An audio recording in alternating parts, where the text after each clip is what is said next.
Welcome to another podcast for TL Performance. This is Coach Tom, and I want to talk about a couple exercises today. They came up in conversation with some clients.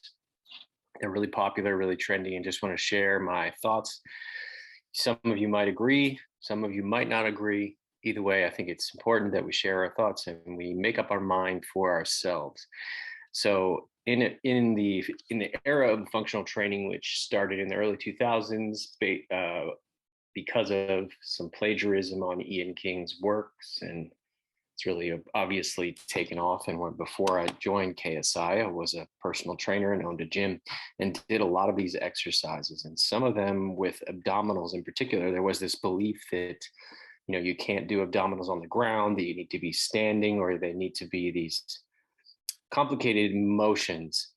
And one of the most popular ones that I would see everywhere, even up until a few years ago when I stopped working out of a mainstream gym, I was renting space, is the standing cable rotation. And the premise of the exercise is that you stand with your feet maybe hip width apart or so.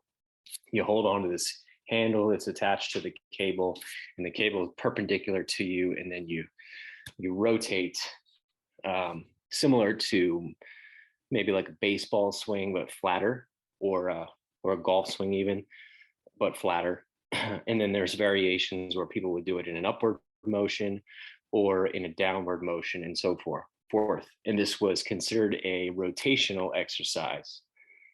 And I don't know if you've ever done this before. I want you to just ask yourself the question: which muscles did you feel doing the work the most? Because when I used to do this, I could concentrate and feel it in the abdominals, but more than anything, I felt it in the shoulders, the arms, even in the hips and the legs. Probably that they were doing more work than the abdominals. And that's the belief that I operate on. That if you were to use this as an abdominal exercise, that you're probably not really, it's happening in the abdominals, but it's not the dominant muscle. It's not the primary mover. That's a term that they teach you when you get certified. Not that it makes a difference if you're certified, but prime movers are the ones that the bigger muscles doing the work in an exercise. And for a movement like that, the abdominals are involved. They're not the prime movers. It's like saying doing a squat is an abdominal exercise. Do you need to be able to use your abdominals properly during a squat to do it technically proficient? Absolutely. But would you label it and even sequence it as an abdominal exercise? Probably not. And that's the same case here. It's because it can be difficult because people do what they see other people do, and it can be just accepted because it's taught. So I encourage you to think for yourself and ask yourself the question. Even when a professional tells you that that's what you're doing, it might not be that. And then there were variations on the rotation too, because there was this idea that you want to do anti-movement, like you're not supposed to rotate your trunk when you do rotational exercises, which is just it's really just a reaction to increase in injuries and not really understanding why.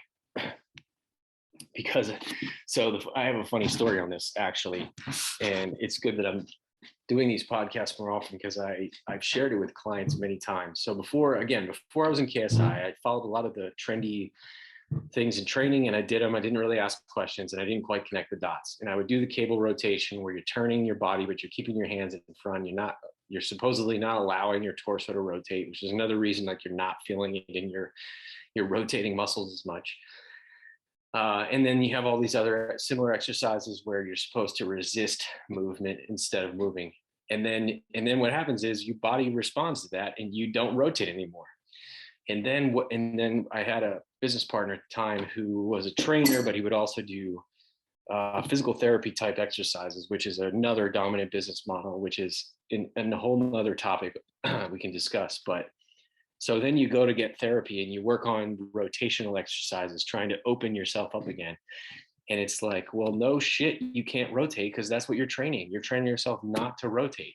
So your body is adapting to that, and it's causing problems because your spine is meant to rotate in to a degree and different at different vertebrae, but you are meant to rotate and it's okay to do that. So that's just my thoughts. We don't want to cause injuries, but it can happen if you're following a lot of the trendy BS. And if you're getting injured in your training and let's rephrase that, you are a regular active gym goer that lifts weights, participates in a training program, and an injury is happening to you or has recurred, then chances are there's something in your program that is at least contributing to it could in fact be the cause.